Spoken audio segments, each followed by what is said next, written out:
Hey guys, today we're talking about how to properly install bearings. I see a lot of mistakes in the field, so hopefully this video will stop you guys from making them. First step I always do anytime I get a new part, especially bearings, I'm going to want to go ahead and take all that packaging oil off the backside and the mating surface to the crankshaft. Once you get all that cleaned off, you feel pretty happy with it. You're going to want to clean the block. Get all the wool and debris out of the block.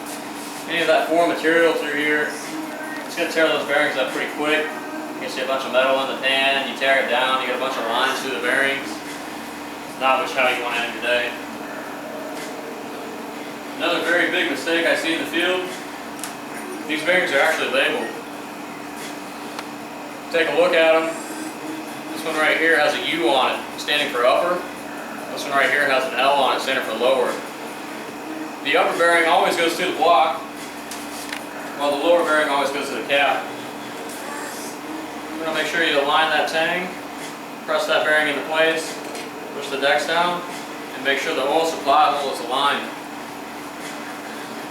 For the rods, the bearings are also labeled. Again, the U upper goes towards the rod, L, the lower, goes to the cap. Now following these steps right here is really going to help you make sure that you keep all these bearings in place and you don't have any catastrophic failures on your new build.